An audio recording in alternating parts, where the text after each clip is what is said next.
और जब शैलजा जी आई ना रैली के अंदर भूपेंद्र सिंह करने के लिए, तो वो बोल गई भाई तुमने गर्मी लगन है तो एसी में चले जाओ। रामनिवास घोड़ेला।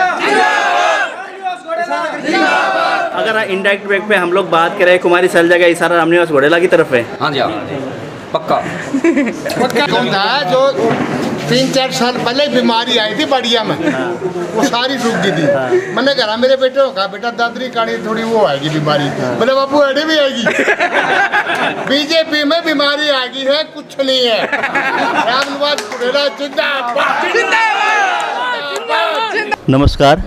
जैसे आज चुनाव का प्रचार का अंतिम दिन है, अंतिम दिन के अंदर जैसे कि प्रचार समाप्त हो गया एक तरह से, उसी को लेकर अभी जैसे हम बरवाला हल्के में और रामनिवास घोड़ेला जी की निवास स्थान पे, और यहाँ पे बहुत तादाद में, सैकड़ों की तादाद में जनता भी है, लोग भी हैं। जैसे अब तक का प्रचार कैसा रहा और जो अब जनता ने इनको खड़ा किया किस तरह का रहा, और क्या रामनिवास जी जनता से क्या अपील करना चाहेंगे और किस तरह के मुद्दे लेके पब्लिक के बीच गए, इस पर हम बात करेंगे। पहले तो आपका स्वागत करता हूँ चैनल में। नमस्कार। रामनिवास जी, जैसे आज अंतिम दिन है प्रचार का, इतने दिन में गांव का अपना दौरा किया, किस तरह की समस्या आपके सामने आई और जनता क्या चाहती है? देखो, जनता चाहती है कि अच्छा उम्मीदवार बने, और समस्याएं तो देखो इन 5 सालों के अंदर समस्या है। और बहुत अच्छा दौरा रहा, 14 दिन का जो मेरा ये दौरा था प्रचार का, 3 बारी मैं एक गांव में जाया हूँ। और मेरा मानना है कि बरवाला एक तरफा होगा, अब की बार चुनाव एक तरफा होगा। लोगों ने मन बना लिया है कि हम अच्छे आदमी को चुनेंगे। लोगों ने कह दिया कि हमारे को, जैसे खट्टर साहब आए थे कि 500 करोड़ रुपये हमने दिए हैं, लोगों ने हिसाब मांगने की कर रहे हैं। बाकी जो चुनाव लड़ रहा है भाई, वो हिसाब देने की नहीं कर रहा, देना चाहिए हम तो ये कहते हैं। और मेरा मानना है कि एक तरफा चुनाव होगा बरवाला हल्के का, और बहुत अच्छे मार्जिन से हम जीतेंगे। जैसे गांव का दौरा तो आप कई वर्षों से कर रहे हो, लोग भी जा रहे हो, जो चुनाव की प्रक्रिया में अपने 14 दिन का आपने दौरा किया, तो उसमें किस तरह से पब्लिक का जो रसूख आपके साथ है और पब्लिक ने जैसे आपको मैदान में खड़ा किया, तो क्या लगता है नतीजे किस तरह के आएंगे? नतीजे बहुत अच्छे आएंगे। नतीजे मेरे तो उस दिन ही आ गए थे जिस दिन मैंने 4 नॉमिनेशन भेजा था, कि मैं हर दुकानदार से राम राम करी थी, तो दुकानदार का इशारा बहुत बढ़िया था कि रामनिवास बेड़ा पार है तेरा अब की बार। और हर रोज़ लोग आते हैं मेरे पास, बताते हैं कि एसडीएम ऑफिस में मेरे को फलानी कास्ट का मिला, फलानी कास्ट का मिला। एक तरफा इलेक्शन है बरवाला हल्के के अंदर, कोई मालूम मुकाबला नहीं किसी का। और देखो, हम तो ये मानते हैं कि जनता ने एक अच्छा उम्मीदवार चुनना चाहिए। फिर भी देखो, कुछ भाई हैं जिनकी गलतफहमी है, उनसे मेरी ये अपील है कि अच्छा उम्मीदवार चुनोगे तो 5 साल आप दुख नहीं पाओगे। ये 5 साल तो बड़ा कड़ला काम हुआ बरवाला हल्के के अंदर। कहीं किसी के लिए कोई जगह नहीं है, हर चीज़ में भ्रष्टाचार था, हर चीज़ में कोई भी काम करा ले वो बिना पैसे तो है नहीं काम बरवाला के अंदर। तो बरवाला पिछड़ गया, और मेरा ये मानना है कि परमात्मा ने अभी मौका देंगे हमारे को, जनता का आशीर्वाद मिलेगा मेरे को। तो बरवाला की जो समस्या है नहीं, शहर की खासकर सीवरेज और सड़क, और काल जैसे पानी भर गया, थोड़ी 5-5 आंकड़ बूंदा में इतना पानी भर गया, बड़ी समस्या हुई हमारे को निकलने में। मौके में आ गया, दुकानदार मेरी तरफ इशारा करे थे, बोले पानी देखो, मैं चिंता ना करो, 21-24 तारीख को एमएलए बनाओ, उसके तुरंत बाद में देखना मेरा प्रदर्शन। तो इसी तरह मील गेट की समस्या है, मील गेट की समस्या है, मील गेट है, बरवाला है, मील गेट के अंदर सीवरेज हम डलवाई थी, पानी उन्हें करवाया, फिर भी बहुत सारी समस्याएं हैं। गांव में भी अनेक प्रकार की समस्याएं हैं, बरवाला के अंदर सिविल हॉस्पिटल की समस्या है। तो मेरा मानना है पार्क है, पार्क हमने बनवा दिया, बनाया, उसके बाद में 1 रुपया नहीं लगा। तो स्टेडियम की बात है, तो बहुत सारे काम हमने करने हैं। तो मेरा तरीका काम करने का, मैं बोलता कम हूँ, तोलता ज़्यादा हूँ। जैसे कल प्रधानमंत्री आए, प्रधानमंत्री ने ये कहा कि हरियाणा की जो पानी का समाधान मैं कराऊंगा, चाहे मुझे पाकिस्तान का पानी बंद करना पड़े, मैं ठान लेता हूँ और करता हूँ। आप क्या कहेंगे? कहना मेरे करना बहुत फर्क है। 5 साल से ऊपर हो गए कहते हो प्रधानमंत्री जी ने, 5.5 साल हो गए। एक तो वह मंत्री थी उनकी, बोले गंगा साहब नहीं हुई तो बोले मैं फलाने से मर जाऊँगी, हैं। और प्रधानमंत्री भी अनेक प्रकार की बातें करते हैं, मालूम भरते। आप ये बताओ कि प्रधानमंत्री से तो मैं क्या करूं, सवाल बहुत बड़ा आदमी है कि मोदी साहब बताएं कि उन्होंने करे क्या। और मोदी साहब तो चल देश का है, खट्टर साहब बताएं क्या करे, कुछ करे नहीं है। कहने मेरे करने में बहुत फर्क है। कहने तो हम कहते हैं भाई बरवाला हल्का में सोने की सड़क बनाऊंगा, बन सके?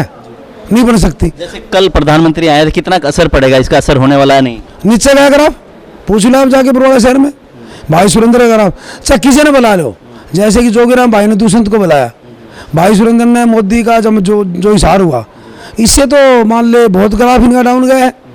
कि बरवाला के लोग कहते हैं किसी को बुला लो, और तो आ नहीं सकता इनसे बड़ा, तो क्यों सुप्रीमो तो जोगीराम जी का सुप्रीमो या दुष्यंत हो गया, और भाई सुरेंद्र का सुप्रीमो मोदी साहब हो गए, इनसे बड़ा तो आना को नहीं। अब मेरा तो ये भाई ये खड़े हैं, ये सुप्रीमो है, हाँ जो भाई खड़ी है सुप्रीम है, मैंने कह दिया मैंने को रैली नहीं करनी, मेरे सुप्रीमो ये है, ये मेरा बिना पीछा का प्रचार है, तो मैंने जरूरत को नहीं है। जैसे आपने रोड शो किया था लाडवा गांव, अलग अलग गांव के आपने दौरे किए, जैसे कल आपका तूफानी दौरा एक तरह से था, बहुत गाड़ियों की काफिला भी, तो किस तरह का पब्लिक का वो था कि आपको लेके? पहला आदमी हूँ जो सबसे कम पैसे से मैं इलेक्शन लड़ रहा हूँ, सबसे कम पैसे पूरा हरियाणा का।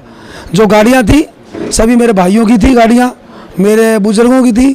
और आज एक इस बरवाला का चुनाव होगा कि मेरे को बहुत अच्छा है, मैं 2009 में जीता जरूर था, पर तो युवा इतने साथ नहीं थे। अब की बार युवा ने ठान लिया है कि भाई रामनिवास घोडेला को बनाना है, सबसे ज़्यादा युवा मेरे पास है। तो इसमें टिकट कटने का भी असर रहा, जो युवा पीढ़ी आपके साथ है? अरे टिकट कटने का तो लोग न्यू कहते नहीं, तो बनाना जरूरी है हमारा टिकट, अर्थ के बर्तन कौन बना हमारे न्यू का टिकट काटी ही नहीं। इसमें तो पहले उन नेता ने न्यू दिखाना है कि रामनिवास में जनता में दम है नहीं, पार्टी का कीम बटा ही कौन नहीं, बात यह है। तो आपको क्या लगता है हरियाणा के नतीजे किस तरह के आएंगे और निर्दलीय उम्मीदवारों का किस तरह की भूमिका रहेगी इस चुनाव या सरकार में? देखो भाई, सरकार किसी की नहीं आएगी, खिचड़ी बनेगी सरकार में। 25-30 सीट आ सके बीजेपी की, कि मैं भाई जेजेपी की 2-4-5 आ सके, कि मैं कांग्रेस की आ सके, निर्दलीय ज़्यादा बनेगी। वही मैं निर्दलियों की कैसी भूमिका रहेगी सरकार बनाने? और आगे तो मैंने बेरा खूनी, मन मेरा बेरा है, जो बरवाला हल्के की जनता की सेवा करने की हाँ मेरा गान मेरी, मैं तो उसने समर्थन दूंगा, चाहे कोई भी हो। चाहे तो आम जन से आप क्या उम्मीद लगाए बैठे हैं? जितने आपने सोचा हुआ है कि यहाँ से कितने मार्जिन में आप देखो, कितनी उम्मीद है जनता आपके पक्ष में मतदान करेगी? देखो मन नहीं बेरा है, बिना वोट पटे बेरा कौन फट रहे, बाकी जनता का मन है नहीं, वो तो न्यू कहा हम तेरे सारे तेरे डालांगा भीतर का है। भाई साहब बड़े दुख की बात है, और मैं हर जगह बता चुका हूँ। मेरे पास 4 दिन पहले एक दोस्त का फोन आया बरवाला से कि भाई मैं फलाना बोल रहा हूँ। मैंने कहा बोलो भाई। बोले भाई मेरे 200 युवा है मेरे संपर्क में है बरवाला के अंदर, हमारा व्यापारी भाई था, तो उन्होंने बोला भाई मेरा नाम ना ले दिए कहीं और तेने वोट दूंगा। मैंने कहा मैं नाम तो नहीं लूँगा, बाकी तेन बता तो दे। बोले फलाना। बोले देख लिया मेरे को? मैंने कहा नहीं देखा। बोले देखो उस साइड में फलाना जूस की साइड में, मैंने देखा हाथ खड़ा करा, मैंने देख लिया रेड शर्ट थी, मैं दिख गया भाई। उस भाई की ये हिम्मत नहीं थी कि मेरी साइड में देख ले, उसको इतना भय था कि रामनिवास की साइड देख ले, क्या पता को देख लेगा तेरी साइड में, कि दोहरे जैसे सारे साथी खड़े हैं, किसका फोन देख लेगा। तो भाई उसका एक कैसेट रहे। एक मैं कॉलेज के पास गया, मेरा बहुत बढ़िया प्रिय साथी है वो 10 साल से, परंतु वो भाई जब मेरी मीटिंग थी वहाँ पर आया और मेरे द्वारा भावुक हो गया। वो लड़का हमारा भाई है कि भाई देखो हम तेरे आदमी हैं और हम तेरी आज मदद नहीं कर रहे, तो भाई इतना बड़ा जुल्म तो देखो कर नहीं सकता। तो मैं तो देखो बरवाला हल्के के भाइयों की एक बात बताता हूँ भाई, देखो मैं चुनाव लड़ने लग रहा हूँ, अगर कोई दाबे तो मैंने दाबो भाई व्यापारी है बेचारे, क्यों तंग कर लग रहा है धक्के से फटका। तो मैं एक बता दी व्यापारियों को 24 तक डटो, 24 के बाद में अगर कोई किसी कान नहीं देख ले तो मेरी गारंटी है। और मैंने छूट भी कर दी व्यापारियों की, छूट भी कर दी मैंने व्यापारियों की। क्या छूट करी कि बीजेपी के साथी हैं, धक्के से फटका उड़ाते हैं, जाके राजधानी मिल गया राजधानी को उड़ा दिया, भरत सिंह मिला भरत कुछ। मैंने कहा भाई फटका भी उड़ाओ, और चाय पिलाने के पहले चाय भी कभी धक्का करे मारा, मैं चाय पे और चाय के साथ पेड़े भी खिला दो, और जो और भी कभी कि और भी मांगा है बोले वो भी दे दो। फिर 21 ने वोट भाई रामनिवास को दे दो, नक्की बात सारा राजी। अगर यहाँ से आप जीतते हैं तो क्या कांग्रेस पार्टी जीतते नहीं, बरवाला के लगा जीतेंगे, बरवाला आप जीतेंगे तो क्या कांग्रेस पार्टी में आप शामिल होंगे अगर कांग्रेस पार्टी की सरकार? देखो भाई आज मैं किसी पार्टी का नहीं हूँ, मैं उसका साथ दूंगा, पार्टी में फिर भी शामिल नहीं हूँगा। मैं आप बताता हूँ, मैं उसका समर्थन करूँगा जो हमारी बरवाला हल्के के काम, जैसे बरवाला की बताई मैंने, सीवरेज के साथ सड़क, हॉस्पिटल और भी अनेक काम, सफाई के हैं, गामा का काम है, मील गेट का काम है, सबका पहले तो मीटिंग लूँगा 24 के तुरंत बाद। 25 को जहाज में कौन चढ़ा जो लोग चढ़े उस दिन ना, चाहे कोई किसका फोन आ जियो भाई, पहले मीटिंग लूँगा, जो भाई कहेंगे बरवाला हल्के के उसका साथ दूंगा, और भाइयों से बात करके और जो मेरा काम करेगा मैं उसके साथ जाऊंगा। पार्टी में बिल्कुल नहीं शामिल नहीं हूँ, चाहे कोई पार्टी हो, कोई भी पार्टी हो, जो सरकार बनाने की स्थिति में उसके साथ आप आज मैं पार्टियों से सारे पदों से हमने इस्तीफा दे रखे है, हम पार्टी में नहीं जाएंगे। मैं तो बरवाला हल्के की जनता क्या कहती है, हम पार्टी के नेताओं को ये दिखाएंगे कि अगली बार बरवाला हल्के की जनता के साथ टिकट ठाए लेके लांडेगे और आप आगे चलांगा, ऐसा काम करेंगे लोग। तो सिटी बिग न्यूज़ के माध्यम से जनता से क्या अपील करेंगे मतदान के लिए?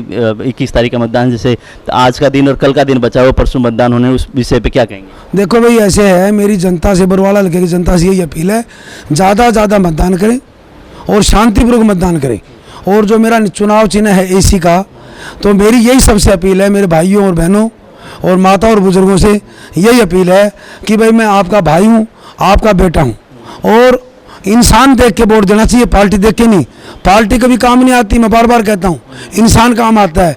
मेरे से पहले कांग्रेस घनी बारी बनी और 2-2 भाई बने, बताओ किसने क्या किया? सिर्फ इंसान काम आता है।